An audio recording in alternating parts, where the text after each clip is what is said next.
Welcome to another episode of Let's Be Mindful. Today I have a really special guest. And I know I say that for everybody, but I mean it this time because I've known this man for a very long time. He's actually one of my best friends, but I don't have him on the show because he's one of my best friends.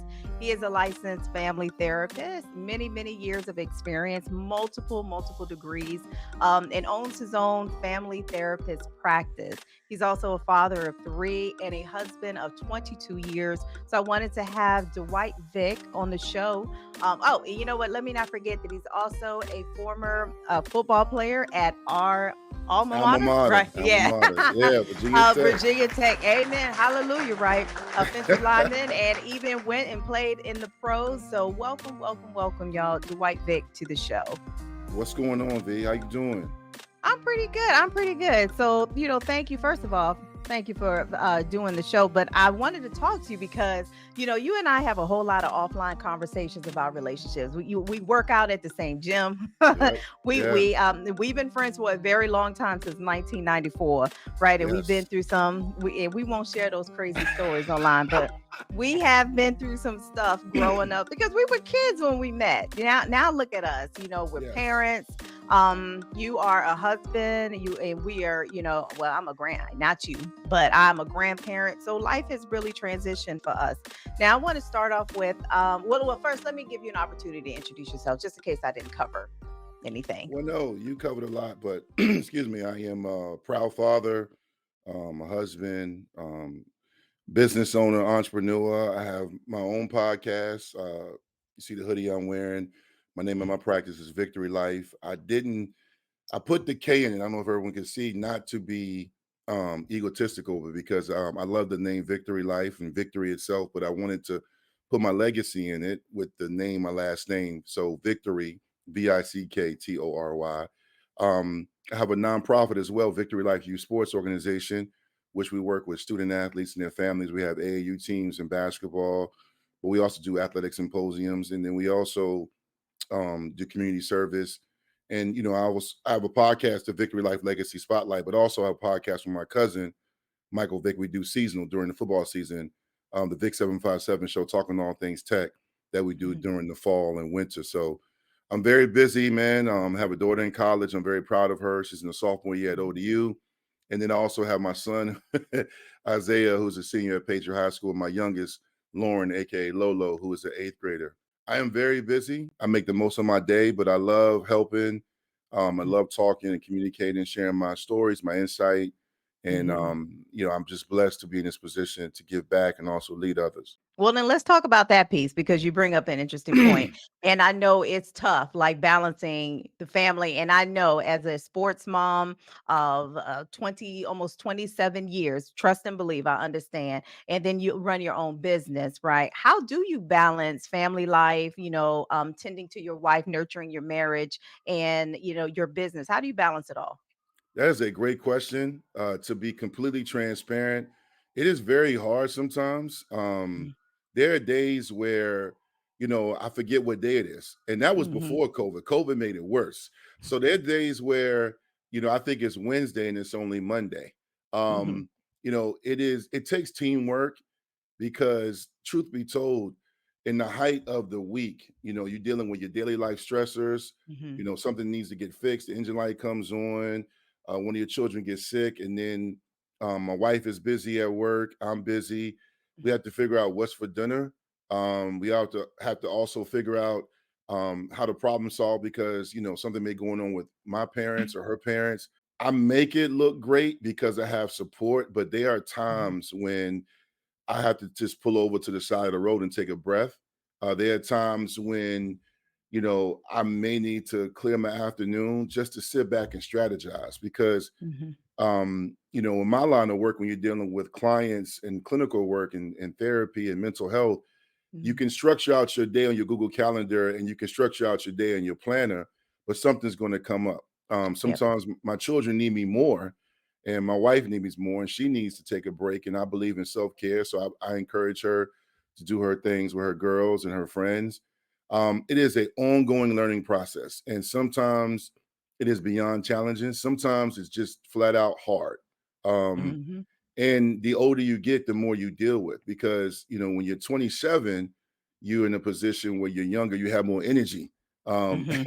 When you get older, it Mhm. feels like the day just started, and as the day just starts, it feels like it's just ending. And it's not even like I'm out here trying to do the most. It's more so I'm Mhm. trying to balance my passion and my purpose and my priorities.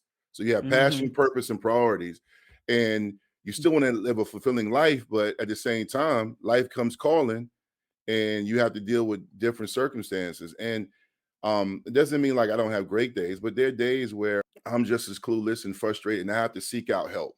I think that's the biggest thing is I have to have people in my village, including yourself, to talk Mhm. to strategize. That includes my mother and father.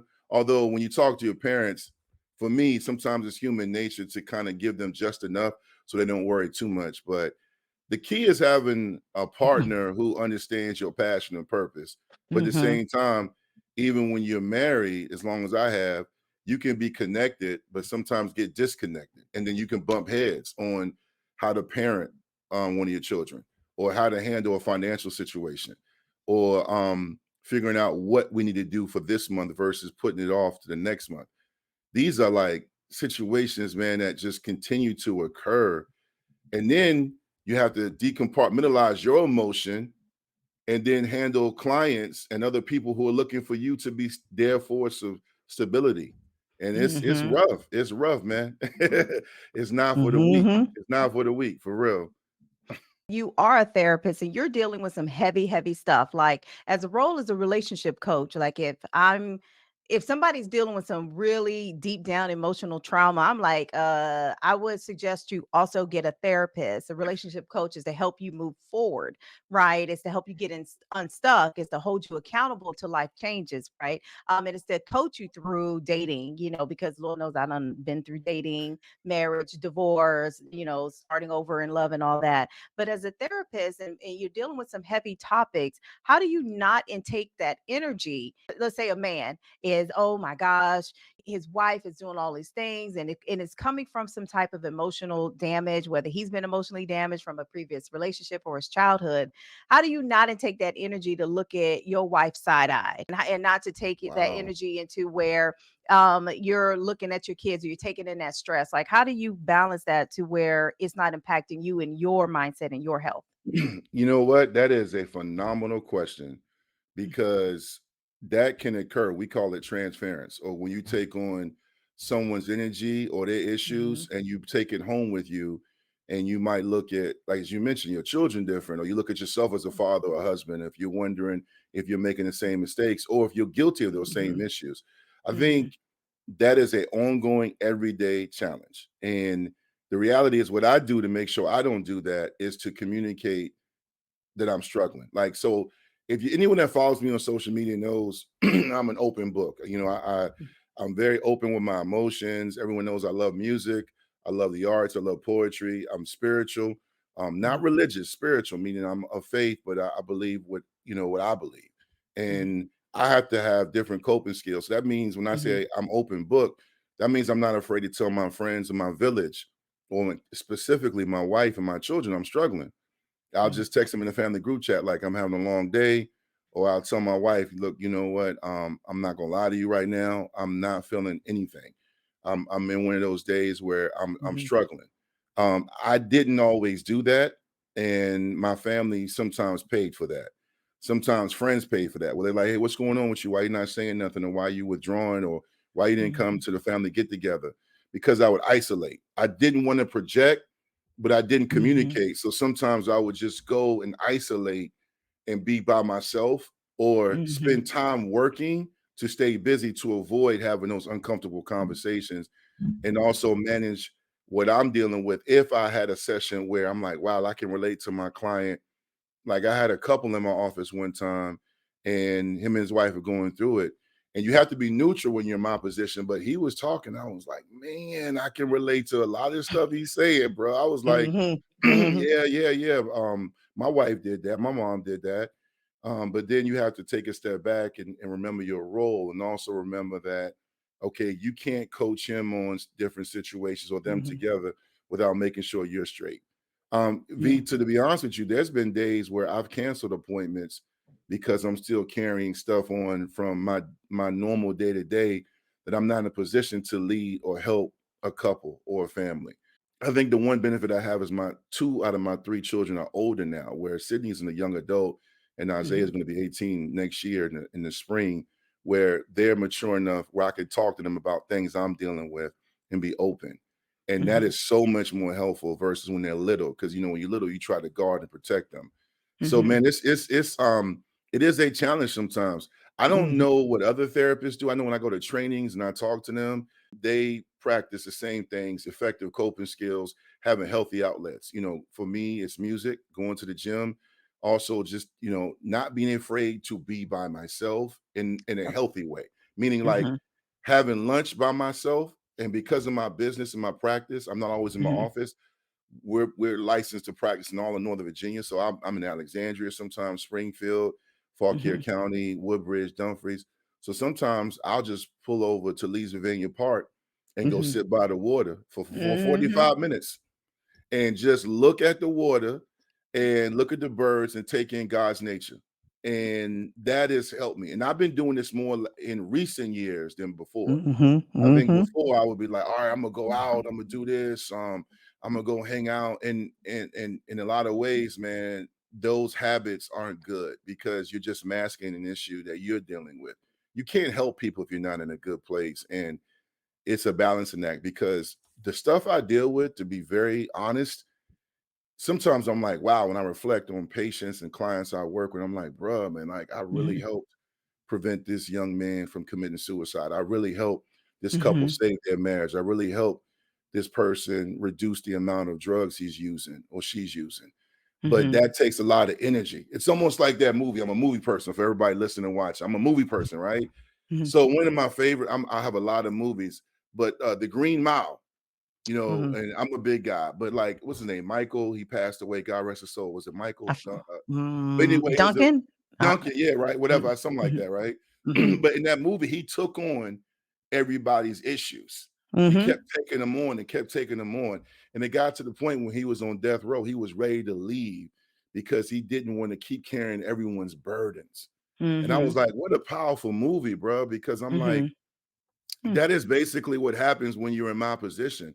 Now, I don't Yep. want to leave. So, God, I know you listen. I'm not ready to go, but I had to learn. He passed that on to Tom Hanks, and Tom Hanks kept living. Him and that little mouse kept living forever. Mhm. And basically, you have to let go of those burdens. You have to, whether you're in the position, the role of helping, or Mhm. you're in the position of receiving help, you got to let that stuff go. And that wore on him to the point where he didn't have peace of mind. Yep. Mhm. And that peace of mind and a marriage and a relationship and a family unit and when you're dating and you're hanging out is Mm. essential. I mean, Mhm. it's funny, man. I make more money than I did when you and I met in 94. But at the same time, back in the 90s, man, like I knew it then, though I was aware, but it was simple. You Mhm. went to class, you went to the dining hall, what I'm saying, you paid your parking ticket and you went to the party, you went home if you had time, and it was Yep. it. That was it. So I had peace of mind. Mhm. So I value that so much more now, so much more, you know. Mhm. Well, the good old days. I know my oldest son, I mean, he was just talking the other day because, the youngest one is playing high school football, but he lives with his father about an hour and a half away. Yeah. And, the oldest one is like, the good old days, man. Life was simple when all you had to do was wake up and play high school football. And I'm telling the little one, like, dude, you better appreciate this mess because Facts. once you graduate high school, it's a wrap. Real life is about to Facts. whoop your ASS. So, and one thing I like that you mentioned, because I'm big on getting by the water. Like, I know you and I both, I know, even though we don't live there anymore, but we're both from the 757. Yes, yes, And yes.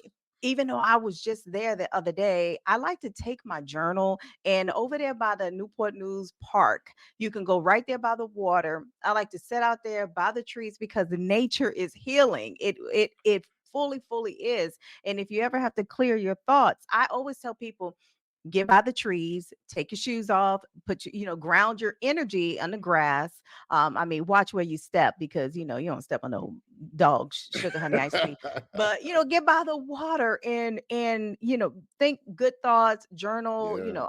That Mhm. is so healing, and I'm glad you brought that up. Earlier, you talked about passion and purpose, right? And I think that's very important for a man, especially to have his purpose.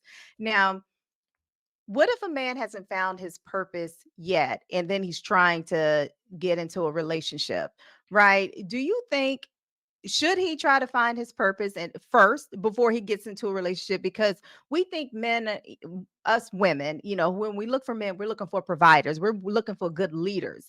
And it's like, if you don't know your purpose yet, you're going to lead us to hell. So you're going to lead us astray, right? We're going to be doing some stupid stuff because you don't know your purpose yet. And so that's important for women. But if a man hasn't yet found his purpose, how can he? And should he even be in a relationship if he hasn't found his purpose? Or how can he work the relationship without knowing his purpose yet?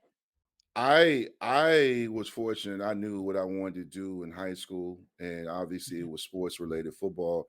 But I also knew in college, like within my freshman year, I'm living my dream and my vision out right now as we speak, live and breathe. Like I Okay. wanted to do what I was going to do. I talked about this back in 95, 96 with my one of my other best friends, Joe Casuccio, God rest his soul.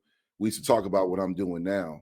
And I think it makes me more focused Mhm. because I understand my goal and my calling and my gift. I think you can get in a relationship if you don't know what you want to do, but I Mhm. think it's going to complicate things because if she's Okay. driven and if she knows what she wants to do, Mhm. many times men will feel insecure and they'll feel inadequate. And a lot of men don't admit that. A lot of men Mhm. don't, but they are. Many men are insecure Mhm. because we have never been trained, or rarely are we trained and taught and discussed how to express our emotion and vulnerability and our fears and our wants and goals. We can Wait, can be, can I ask? Can I before we go move on ahead, from that point? Can I go ask a ahead, question on that? sure. Because my girlfriend, we were just talking about this the other day. Hmm. Insecurities in men, Vic, Hmm. how do they show up in a man? Oh, we project. We get mad. We blame. We hold on to trauma. We mask it sometimes with self medication, through drugs and alcohol, or verbal Mhm. abuse, or controlling them, our partner, our girl, our Mhm. lady. It comes out in our parenting.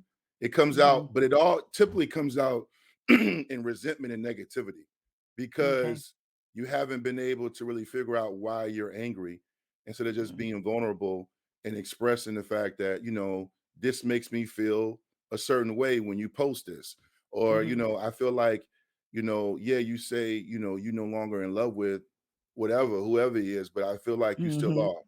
are. But we don't say nothing. We say, "Oh, where you at?" We text you, "When you gonna be home? I thought you were going to the hair Mhm. salon. It shouldn't take that long." You know what I'm saying? Mhm. So all of a sudden those And it those does. I know, but if you're insecure, you Mhm. think everything is a manipulation tactic. You are Mhm. uncomfortable when you're secure. Like I've never been a jealous person. I never was, even when I was dating, even when I was dating my wife, I never was going through medicine cabinets. I was never like, worried about, because she had guy friends, I had female friends, and I was Mhm. fine. And I knew I was fine by myself, and she was great Mhm. by herself. But at the same time, we made each other better. But I was secure. I knew I was going to do. I knew I was going to the NFL.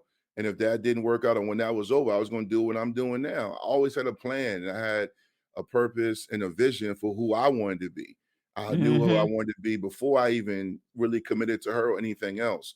And I Mhm. think if you don't have that, you're going to struggle and fall short in your relationship, because I work 6 or 7 days a week, and I have to be willing to understand that when she's not around me and we're not together, she's living Mhm. out what she wants to do, and she feels secure in her ability to parent and in her ability to go out and have drinks with her female friends and go take a girls trip. I trust that she's going to do that and be fine and enjoy herself, and I'm going Mhm. to be able to do what I need to do. And I think that Mhm. makes the relationship better, makes you more compatible. But I have, Mhm. people I know who they're mad that they've been in the same job for 16 years and they're afraid to step out on faith, or they're still resentful because something they felt they were owed. And what happens is the discussions in the relationship tend to become more so negative interactions. They become like, well, that's on you, or like, well, you don't have to deal with what I got to deal with.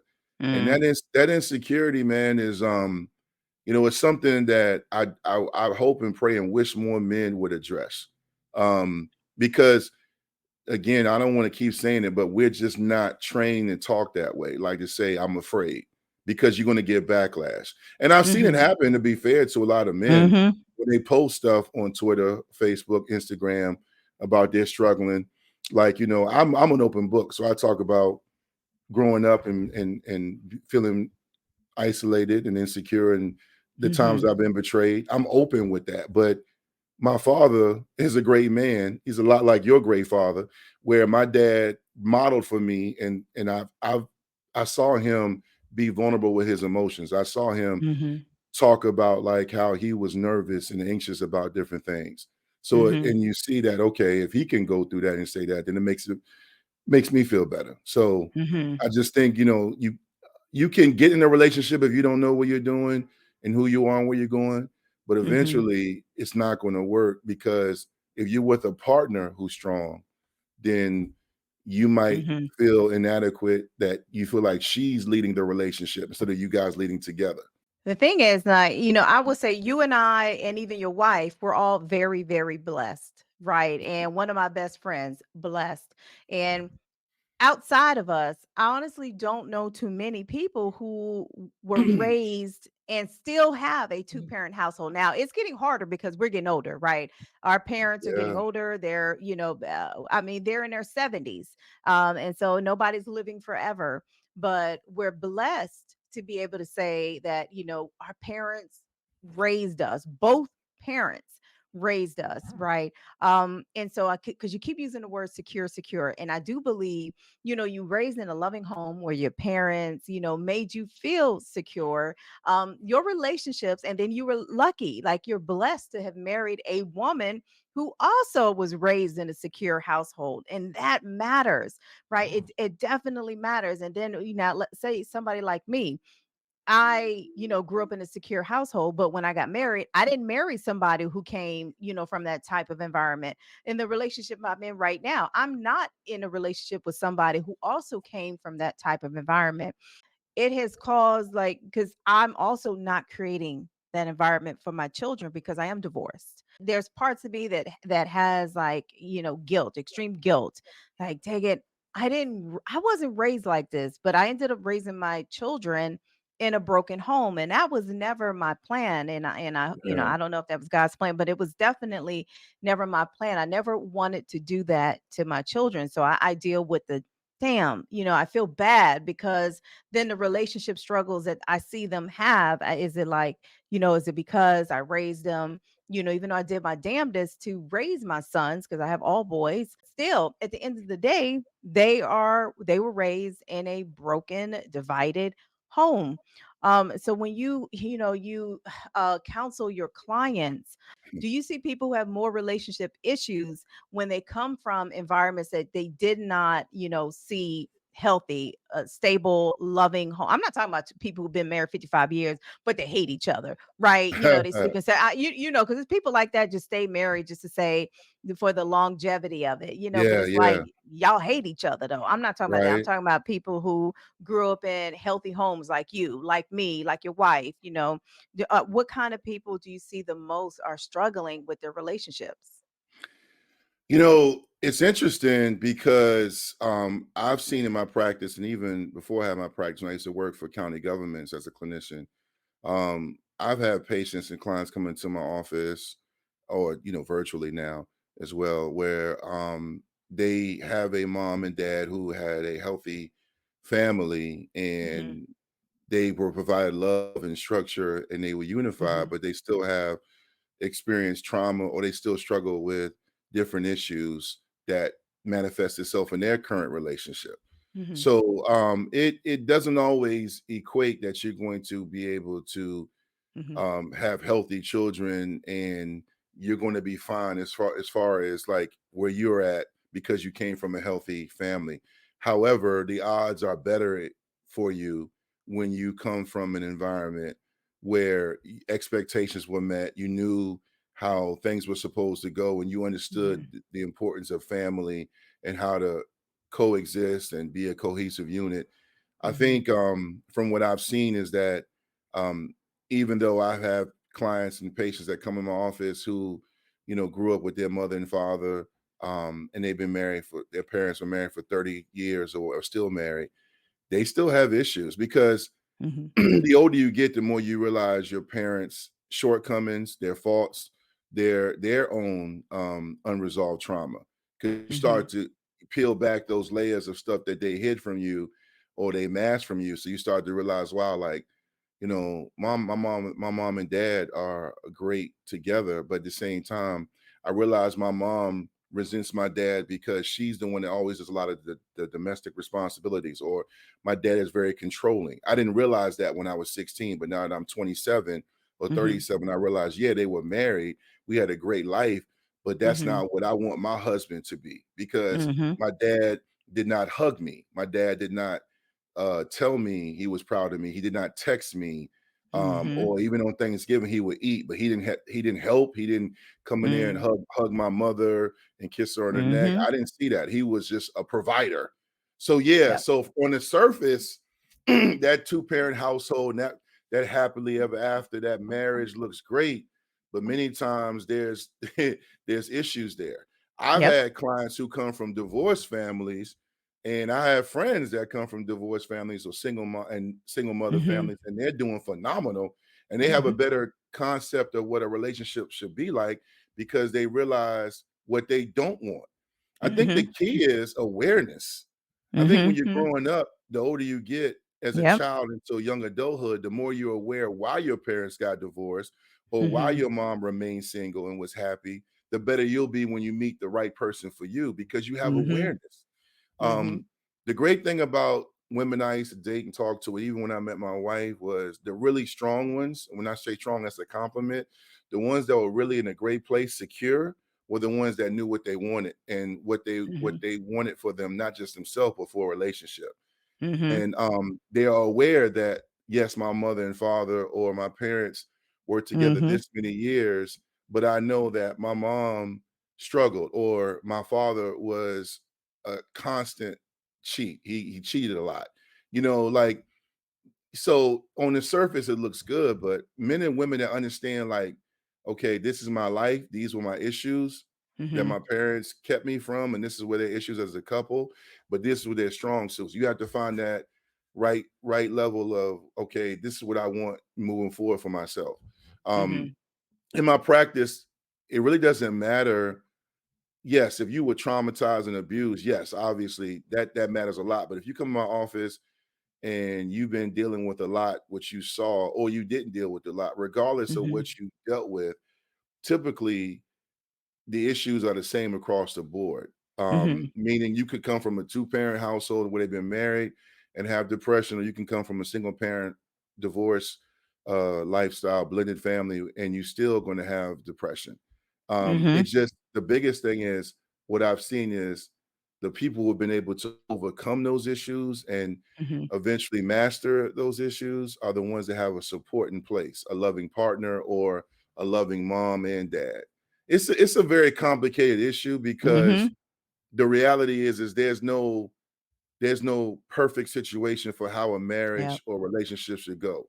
I know it's funny, man. I know so many beautiful women I'm friends with are single Mhm. and they're doing well, and there's nothing wrong with them. But the way society is that they try to make them feel like something's wrong with them because they're not married. And the reality is they're happy.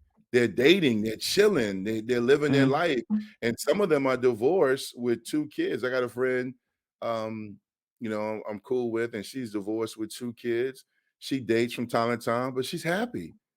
She's Mm. living, she's great, and I think that's what I try to push when I'm dealing with personal and professional relationships with clients.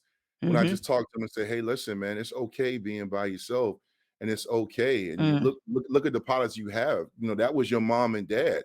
Marriage was pushed in the 50s, 60s, and 70s. It Yep. was pushed hard. I mean, it was like you got pregnant. You watch some old Archie Bunker and Jefferson shows, and they were like, I'm late, and then she's pregnant. We're like, you got to marry her. I'm like, wow, That's Or terrible. she disappears and goes to somewhere to have the baby, and next thing you know, she come back and there's no baby, but the baby live with somebody else, Yeah, that's so terrible, absolutely. bro. Mhm. Terrible, man. Terrible advice. But I've seen it's terrible. I've seen just a mix of everything in my practice. Mm, I've seen mhm, men and women come in here who save in their relationship, and mhm, part of their burden is they felt like they should have gotten married when they really weren't ready. And I think that's what I've seen is many people are living mhm. in adulthood to their parents' expectations, Yeah. and that's when they start to feel pressure. I'm like, well, why you if you don't want children, you don't have to. My mom wants grandchildren. Okay, but that's your mom. I know you. Are you Mhm, ready to have a child? No. I'm like, well, then mhm, don't. And that's mhm. hard. That's hard. You Or know. get her a puppy, and she can have a grand dog. Yeah. Okay. Well, you know what? Let's talk. Let's step back because you said a bunch of things, and I want to touch upon it, but I want to talk about the society. I was gonna mention you. You can't say that, and I ain't gonna come on. Now, I ain't gonna I address know. it. I know. The I know. society, yes, absolutely, and because I'm Vic, I'm gonna tell you, if a woman is single, what's wrong with her? It's like, ain't shit wrong with me. But you get that all the time. It's like, why does society think that, okay, she's single? One, we assume that she's single, she's miserable. BS. No, because when I was single, and I still consider myself like I'm not married again, even though I'm dating someone, but ultimately I ain't married, and not even to say that that's my ultimate goal either. You know, Mhm. um, but remember, we have a mutual friend in common. I will not name him, but he's your friend, and I'm gonna say hello to him. But when I mentioned to him, I said, you know what? If I get married again, I would like to live in separate houses, just Oh because yeah. I love my space. But society always thinks, okay, she's been single 5 years. Oh, she must be crazy. Why must she be crazy? Maybe she likes her peace, because I don't care what anybody says. Look, when you get into a relationship, you are intaking their energy, you are intaking their issues, right? You're signing Yep. up to deal with their BS. You Yep. don't know what kind of baggage they come with. And then you get into it, and you might find that mess is stressful, right? Who wants to sign up for that? It's like, shoot, I'd rather just be by myself. What can we do about the stigma for the woman being single and miserable, but yet the man being single and, oh, he must be living his life? Like, what can we do about that? I think we got to keep having conversations like this and keep empowering women Mhm, to feel secure. There's that word again in mhm, themselves, and regardless of if they're career driven or if they're okay with being a single mother, or if they're okay with being single. We have to keep having conversations. But I don't feel like, because I have two daughters, and I've always told them, I mhm, still tell them, I empower them to feel secure and confident, mhm, and no pressure to get married. I think when you look at social dynamics growing up, from kindergarten up, when you're talking about normalcy and you're helping them understand family dynamics and you're doing genograms and relationships, we tend to put indirectly and directly the role of a woman in a household and put those women in a box. We tend to teach them this is what ladies do, this is what mhm, girls do, or the whole thing with the wedding and fairy tales and books from mhm, literature. I think we have to get more literature, more information, and more examples of women being confident, empowered to be single instead of always looking to be in a relationship. Companionship is a blessing and it's a great thing. And it's a yeah, great feeling to be with somebody and be connected.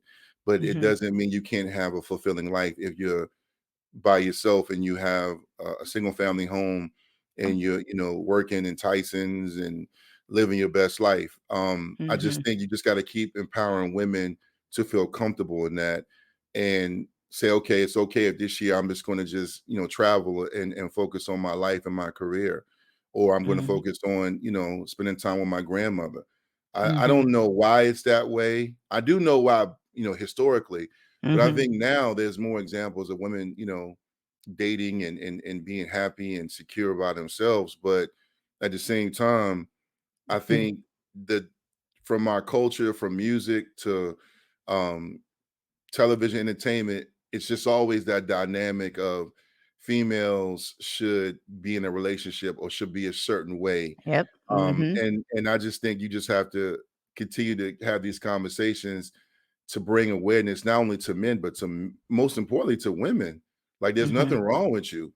And there's nothing wrong with being a divorcee. There's nothing wrong with Mhm. that because I remember when I got into my practice and I was in grad school and I started to realize like, because I got into this because I believe in family. And I realized in graduate school years ago that it was important to also encourage some couples that they're not compatible and they should not be together. Do Mhm. not stay together just for the kids. Do not Yep. date just to date. I mean, you could date just to have fun and find the right guy, but Mhm. or woman, but do not Mhm. feel pressure to date to find the right one. One saying I had a mother ask me the other day, she's going through a divorce. And she Mhm. said, Vic, you keep saying, you keep describing your marriage as healthy or having a healthy marriage and one should have a healthy marriage. She said, I notice you never say happy. I said, because it doesn't exist. I said, I said this notion, I don't know where people started. I don't know if it was the 70s or the 80s, a happy marriage. You got to have a healthy marriage. A Mhm. healthy marriage means when you unhappy, you don't look at her or she don't look at you and be like, you know what? Like, Nas said, the main source, I'm looking at the front door. You're not in that mind frame where you like, you know what, you got one more time. I've had couples come in my office one time and they were arguing hard over the thermostat. So, No, you know, I can I've had, relate. yep, I've had couples argue over the thermostat, Yeah. where they keep their keys, Mhm. the temperature in the shower, where the plates go, a baked potato, if you should bake it or microwave it. So this notion about a happy marriage, you better have a healthy relationship. So like healthy relationships mean, when you have healthy relationships as a single woman or a single Mhm. man, you're in a position when you meet the right person. And when I say right, it's not Prince Charming. I'm talking about, or Princess Charming. I'm talking about Mhm. a right person you can have a great time with and be vulnerable Mhm. with, and they can see your ugly cry, and they can see you Mhm. when you're upset. They can know about, your health issues. They can know about your Mhm. insecurities and fears. That's the right person because there's no judgment. You can trust Mhm. them. Yeah. And the happiness, like you can have a very fulfilling life. My aunt Jennifer, man, she still lives in Jacksonville, Florida. She was a nurse. She still, I think she might be retired now, but Mm. she's much older, man. And when I was young, I used to be like, man, why Aunt Jennifer? She was pretty. Why she ain't married? But I knew as I got older, she went on dates. But Mhm. she's having a great life, and there's nothing wrong with her. And she's okay being single. And Mhm. she's okay being in a relationships. There was times she Mhm. was for a few years, and it didn't work out. So I much rather be in a situation where I'm in healthy relationships, being single, Mhm. versus masking an unhappy relationship for 14, 20, 18, 19 years Yeah. plus, because you can't get that time back. And your kids see that if you have kids together. And if you don't have kids, it's okay too. Because I know honestly, before I was a therapist, I was a foster care worker, social worker. Mhm. And you talk about unhappy marriages and bad relationships. We got a lot of bad parents out here too. And You ain't lying. I read a book in grad school called Hurt People Hurt People. So what we do is we pass on that negativity, that Mhm. those inadequacies and fears onto our children, and then they Mhm. become parents, and the cycle continues. That's why a lot of times Mhm. when I deal with for my female clients and my female friends, they'll call me and they were like, Vic, this fool is 48 years old and can't do A, B. And I'm like, really? And then I said, well, sit down and talk to them and did you do your inventory check? They were like, what do you Mhm. mean? Like, did you go and look at and talk to him when you were dating and talking to him about his social history, his family history? And sure enough, Mhm. every time you start to realize, wow, his dad was that way. His uncle was that way. I'm like, yeah. Because at one time he was a kid watching how to be a man. Look at what he Mhm. saw. Yep. So, Yep. again, Mhm. I didn't mean to be long-winded on that, but that's a very good question. That you could probably do another episode on that with a panel of women to talk about the pressures society and the government and the world puts on women when it comes to being in a relationship. You know, Mhm. you have to have someone you are with that understands, like I said, who you are and what you want. There's some Mm-hmm. couples who are dating or who are married who for years sleep in separate rooms because the one guy just is a rough sleeper or he Mm-hmm. wants it real hot and he snores or she snores. If that works for y'all, then make it work.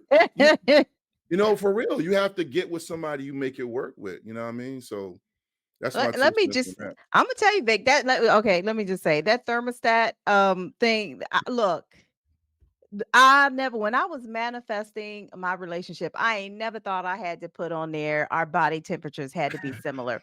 Oh my gosh. Whoever that couple was that was arguing, fighting over a damn thermostat, let me just say, I can relate.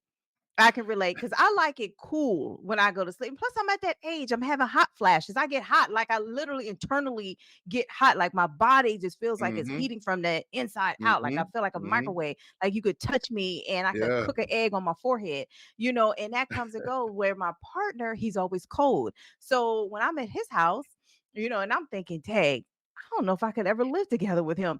He likes a thermostat at like 78. Whew. 78. He turns the heat on in the summertime. I'm like, who the hell turns the heat on in the summertime? I'm like, he comes over here, and at night, I like to sleep with it at 67. And he's like, what in the hell is going on over here? And so our body temperatures, I'm talking Vic, we are extremely different. And so I understand somebody, and especially a woman who's going through, I'm a middle-aged woman, especially women who are going through menopause.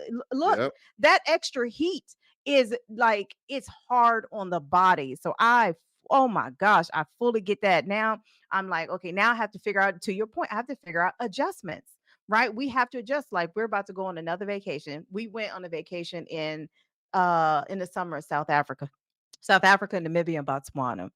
Now, some of the places didn't, it was their winter. So I was kind of glad, like when we were in the bushes, when you're on the safari, there's no heat. Okay, it's sun coming through the window. You open the tent windows, it heats it up during the day. At night, Yeah. it got cold. I got cold. It got so cold, Vic. It, he was, and I was. I felt good. But then when we got to places that had heat, like when we got to a condo in South Africa, he had this shit on 81 degrees. I was No like, way. I'm sleeping outside in the No hall. I way. said, I can't take it.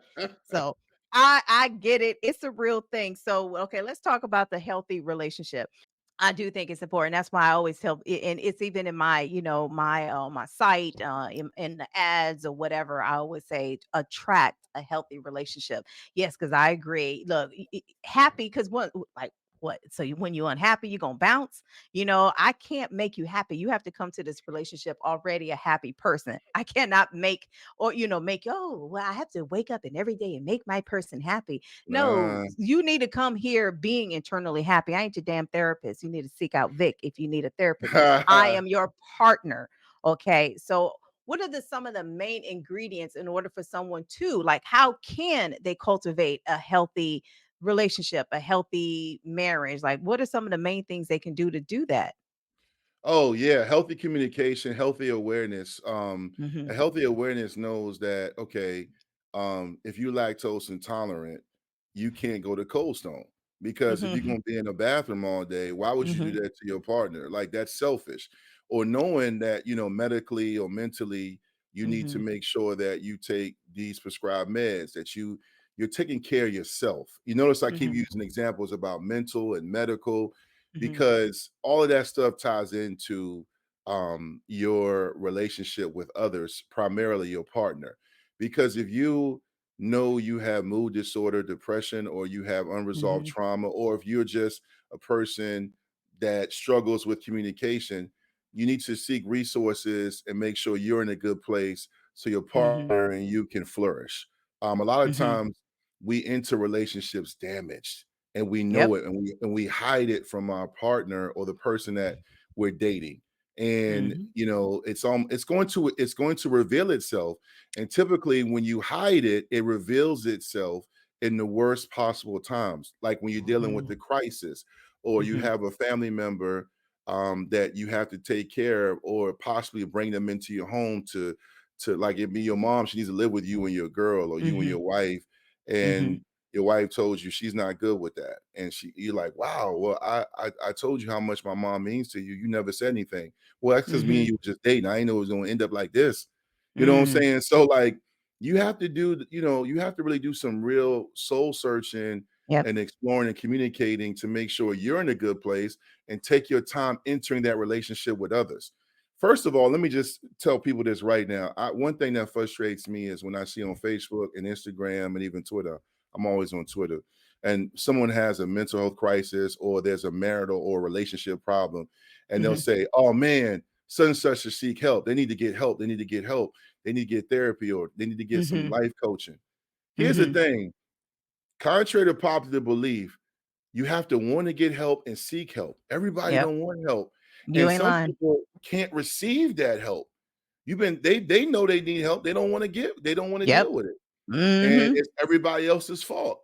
And it's like, so don't think everybody wants to get help and be in a healthy relationship. So in order for a healthy marriage, a healthy relationship, both you and that other person need to be mindful and awareness. See how I tied Mhm. in be mindful?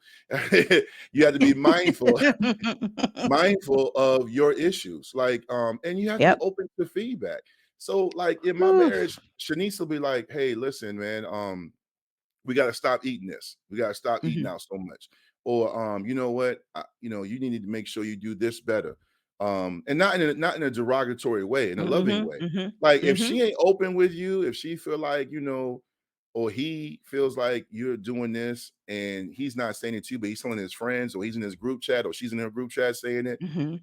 it's not like you're cheating, but you're now stepping out on them, because those issues should be brought to his or her attention first. Yep. You have the right to vent, but when you are going out and telling everybody else about what makes you unhappy or what's Mhm. unhealthy about your relationship, you're actually doing more damage. Go to that person first and say, hey, listen, let's grab dinner Mhm. this weekend. Let's grab dinner. Let's talk. And it's not like let's talk about every issue, but it's some things I think we should address.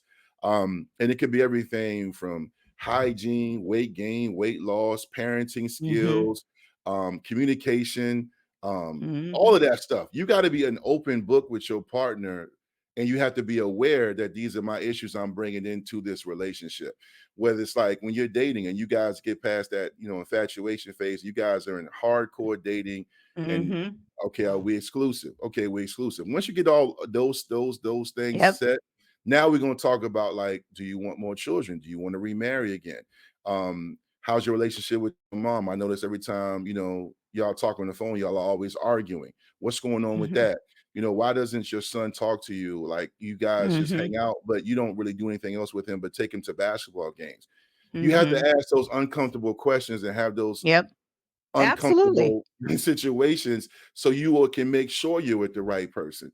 If your Mhm. partner, once you're committed, husband and wife, or dating with the objective to get married, or just dating long term, if you guys aren't having those uncomfortable conversations, you're gonna stay in that cycle of confusion Mhm. and disarray, or just instability. It's never going to be a stable flow, because you're not really addressing the issues.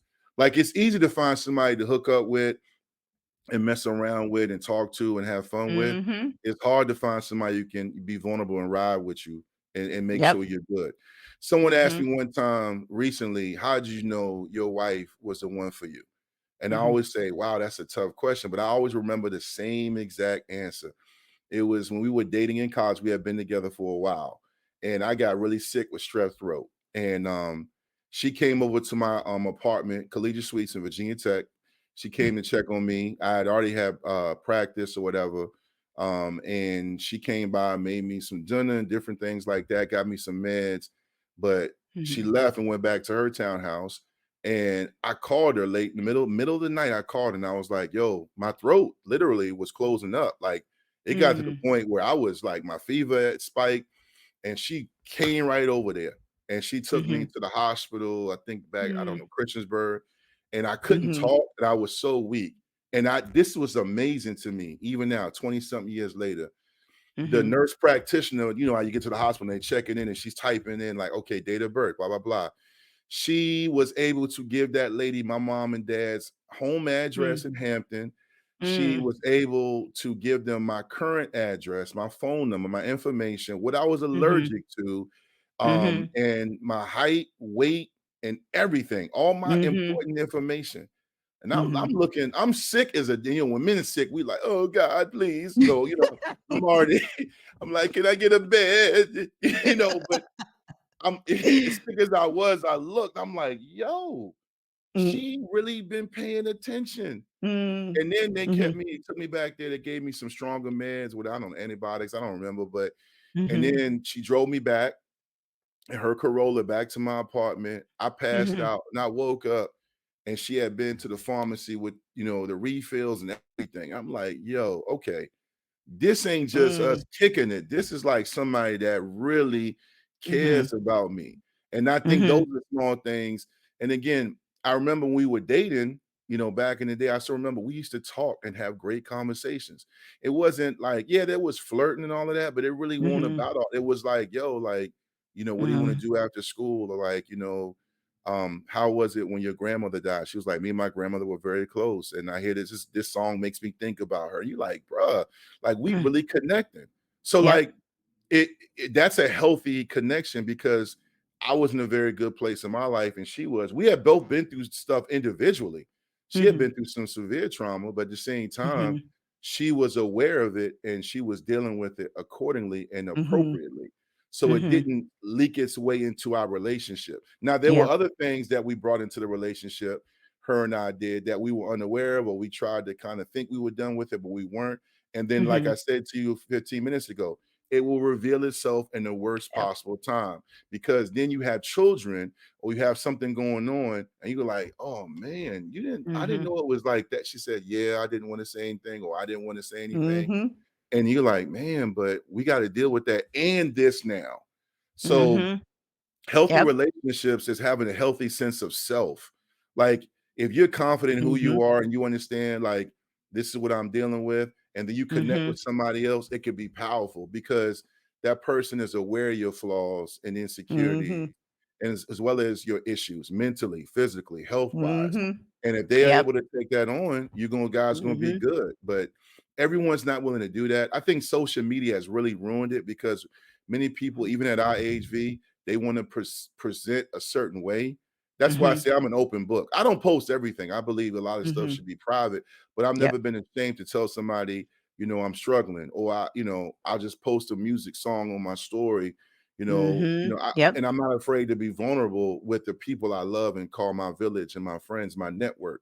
Mhm. They understand that this is what I'm dealing with, but I think a lot of people live their lives in denial and live their Mm. lives blindly, thinking that things are going to disappear, or they can just Mhm. mask it with great sex and great conversation in hotel rooms at the MGM in Maryland. That stuff's going to fade. That stuff's going to Mhm. fade, bro. That stuff is going to fade real quick. You like Yep. my boy Tyrone said he's your friend as well. We went to college. I grew up with him. Tyrone Mhm. said you better get somebody you can be born with on a Tuesday night. Yep.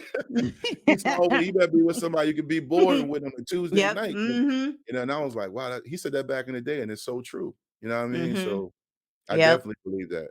Mhm. So now, okay, I tell people all the time as well, like in order to get into a good healthy relationship, and I like how you keep using the word awareness, right? But yes, I tell people you don't have to be fully healed, but No, please no. understand, like, yeah, please understand that you need to know the things, the quirks that you're dealing with, the issues that you're dealing with, and you need to be working towards it because they will. Like I tell people the same exact thing, they will show up in your relationship. Absolutely. So be working on yourself. But I love how you keep saying the word awareness, right? And it is awareness. Just know what you're dealing with, the demons that you're dealing with, and so that they don't keep showing up in your relationship. So when you talked about having that conversation, that communication with your partner, hey, let's check in because I'm doing that with the man I'm with now, right? We've been together for a couple of years now. And I'm trying to check in because I'm gonna have to do a reel about him. We are in a long distance relationship, Vic. we rely on communication. It's not like he lived right there and I can go over there and cuddle up under him all the Yeah. time. No, and it ain't even long distance because he lives 2.5 hours away and I live here. No, no, we even longer, boo. So I got to deal with him being on another continent. He Yeah. also owns properties down south. I have to, he Wow. don't like the cold, right? So he's like, well, I'm gonna just, he has his own plane. He's like, I'm gonna fly myself to my other house down south. I work in corporate America, but corporate America now says, okay, it ain't COVID no more, bitch. Get in the office. I have to be in office 3 days a week. So clearly, I cannot go down south with him all the time, right? And so we are longer, and really long. If I'm like struggling with something, yes, I go to him. But how do you suggest people? Because that's the number one reason why relationships are failing, because people aren't hearing each other. I don't hear you, you don't hear me. And it's just a fact. But how do you suggest somebody to give feedback to say, hey, Yeah. I really need this, and have that healthy conversation where they're not feeling attacked? Well, you said something that's very powerful. You talked about you don't have to be completely healed to be in a relationship. I completely Hmm. agree because you're never Hmm. all the way. Yeah, There's no, true. we can't be perfect, but I think as long as you're approaching that state of Hmm. healing and you're addressing issues, that's very powerful and that's needed. The communication piece and awareness is talented as I am in my I have a book of letters. I mean, I have awards. You guys can't see it like all over my office. I've been recognized Hmm. nationally and I've been blessed, but that Hmm. doesn't come without someone checking you, right? So like I remember during COVID was very hard for me. I almost lost my business, almost lost a Hmm. lot. I lost some people close to me because of the virus, and I was stressed.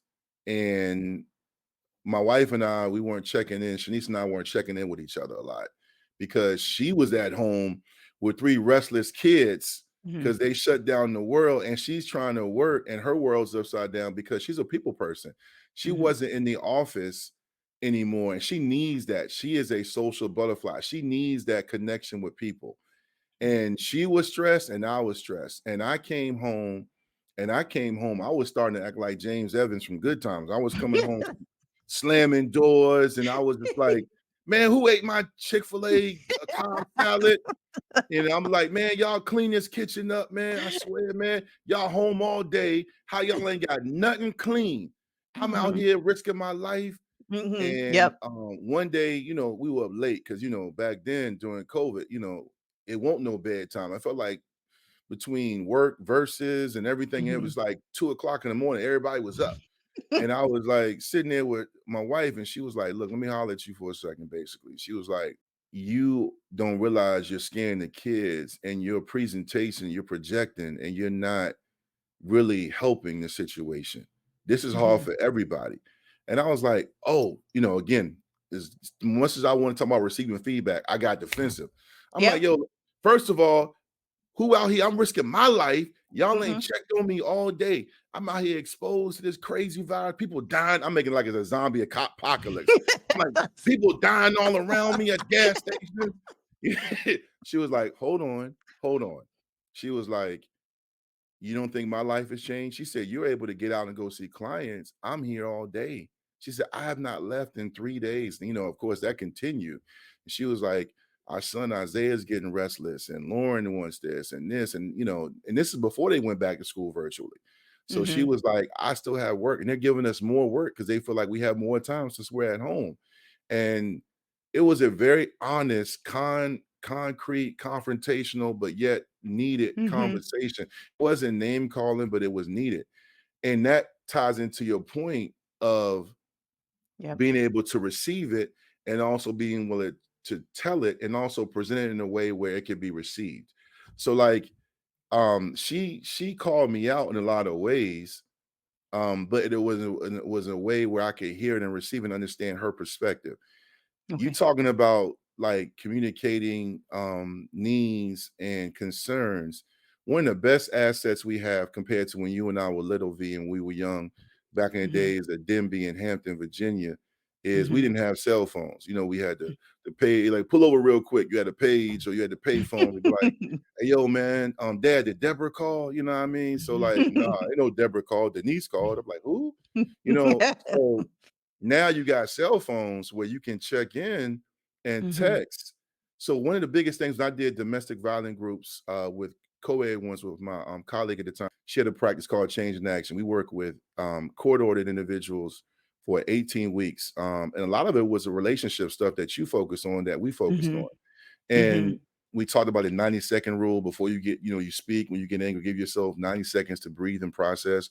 But one of the best Mhm. things we taught our clients was checking Mhm. in throughout the day, like texting, and just saying, "Hey, you good? What are you thinking about Mhm. dinner?" Or like, just something nice, or like, "You good?" Or like checking in and say, "Hey, listen, I'm really going through it. I'm struggling, man." Like, Mhm. even when things are great, "Hope you're having a good day, man. I was thinking about you." Or surprise them. Like, "I know Mhm. you love this cologne and it was on sale at Macy's." Whatever it Mhm. is, you have to identify their needs and also be aware of what their needs are and what your needs are and communicate Mhm. that. I Mhm. remember when I was trying to get back into the NFL and I was living back home in the 757. I was living back with my parents, and that was a challenge in itself. I love my mom and dad. Shout out to my parents, but that was hard after being on your own for 5 years. And I was living off credit cards and jobs, Mhm. and I wasn't where I wanted to be. But there was that transition from college to adulthood after graduating. Mhm. And Shanice was my piece. She would call, and this is again before cell phones were really popping. I had the phone you flip and pull the antenna out, but I couldn't. I had limited minutes, so I was on a house phone. Now, after a long day, we always talked before we went to bed. I would go Mhm. upstairs in my room and we would talk. And a lot of times the conversations wasn't like, "I miss you so much." It wasn't the Hunger Games and all of that. It was it was like, "Yo, how you doing?" Or like, how's everything at home? And you should try Mhm. this. So I was reading this book, and it was like Mhm. constant support, feedback, and encouragement. Yep. And Mhm. most importantly, accountability, Yep. because she would hold me accountable and I would hold her accountable. So, like, Mhm. the text messages and phone calls throughout the day and throughout the week are ways to check in and hold each other Mhm. accountable to the commitment of the relationship, Yep. and also making sure they're good, because sometimes we suffer, many times, depending on Mhm. our daily life stressors, we suffer in silence. So we have all these things we have to present well for others, but then when we Mhm. get that moment by ourselves, if your mind ain't right, you have that doubt, that self-talk, that can kind of filter out, and it can manifest itself into something negative, where you look down and you're like, "Oh, it's a check from my girl. Oh, okay. Wow." Mhm. And it could be a Mhm. selfie, or she can send a picture. I tell couples, and I do this myself in my relationship, every now and Mhm. then throughout the month, I'll text my wife an e-card, and it'll be a little card just saying, Mhm. "Thinking of you, hope you have a good day." That's just small stuff. Now, if y'all been Mhm. arguing a couple of nights ago and y'all been arguing about bills and everything like that, don't Mhm. send no e-card unless you really in a position where y'all really can talk. Cause she gonna look at that joint and be like, "I ain't opening that shit." You know what I'm saying? So you got, and again, you got, that's the awareness. Yeah, exactly. You Mhm. better have that awareness where, like, okay, we've been arguing a lot. Let me make sure that I check in with her and say, "Look, Yep. I'm sorry about this," or like, "I thought about what you said, so I'm Mhm. gonna work on this." That's the accountability piece where you're taking control of what you can control.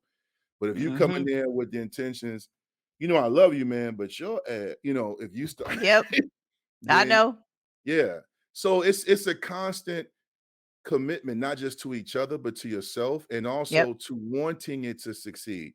Like, if we Yep. want to get ready for a concert, we will go and look and price tickets, we'll compare, we'll get the right Mhm. seats, we will invest in all of that. Then we'll get our outfit right.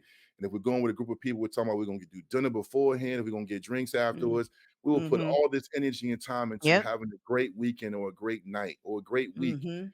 But when it comes to the day to day, we sometimes, many times, sell our partners short, because Yep. they know me. They know I'm hungry. Why, like, no. Well, they know I had a long day. She should know Mhm. I commute. She know Mhm. I'm tired. No, she might Mhm. not know because she's dealing with her Mhm. own stuff. So check Yep. in with him. You know what I'm saying? So, Mhm. or check in with Absolutely. her. So Mhm. it's a constant check-in. You got to keep doing that. No, you're right. And Imma just add on to that, you know, because and Imma do a whole video about the long distance relationship, or at least a reel on it, and what we do to make it successful. right? We constantly communicate throughout the day. Now, I'm not saying we're on the phone because he is a successful businessman, and I have a career and I run my business and so forth. So we do the voice messages, several times a day. Um, and then when he's in a different continent, we got to make sure, like, we have to, like I tell him, we have to choose each other every single day. We have to be intentional. Like, I need to know that you're choosing me every day. I'm choosing you. And that doesn't mean I'm putting you before, me and my needs. I'm just saying I'm intentionally going to honor this relationship by pouring into it. I'm putting energy into us, right? And especially when you're a long distance, you have to. But one thing we committed to doing, even though I'm gonna tell you, we don't necessarily hold to it, but we have to, because you just kind of mentioned it. Like, if we have a disagreement, we are not going to send that voice message. It is a call me. It is a FaceTime me if you're in Africa. Okay, let's talk it out. But like I said, we are getting better in that area, because it's easier to just be like, the other day you said this, and I just, and you're recording, right? It's so, Vic, it's so easy to do it. I'm telling you, but we are getting better. My girlfriend will always say all the time, but I thought you said that y'all won't gonna do that anymore. And I'm Yeah, like, damn it, and I say, hey, call me. I don't want to talk about it on here. I want us, because you're gonna have disagreements. There ain't no relationship gonna be without disagreements, right? But yes, at the end of the Lord. day, let's tackle the disagreement. I don't want to tackle you. I don't want to blame you. I don't want to say, well, you ain't doing this. That tick for tat mess ain't gonna get us anywhere. It's Well, let gonna. me. Mhm, Oh no, I want to add. You guys, this is great. One thing I want to add too, to your viewers and listeners is also, especially if you're in a good place, but even if you having your ups and downs, if the mood is mhm, right and the tone is right, have fun with your partner too. Like, everyone that mhm, knows I love to laugh. I'm a fool. I'm mhm. silly. We send each other funny memes and Yeah. videos. I Mhm. send her funny videos. I'm like, look at this dude. Don't he just act like he had like such and such. Tell me that ain't Isaiah. In our family group chat, and me and her one on one, and that Mhm, includes flirting. That mhm, includes funny videos, mhm. uplifting memes, Yep. poetry, Mhm, whatever works for you and your partner. And also, when you get that corrective feedback, or you are mhm, having arguments and one comes to you to apologize, this is an issue I've had for decades. Don't turn it into, she came to you in a vulnerable mhm, state. Don't use it to the time to bring up stuff from 1999, 2007. You mhm. always do that. Just like the time we was on Yeah. 66. You are the one that you never listen. I told you to take the exit. That's your fault. You and your mom, y'all suck at that.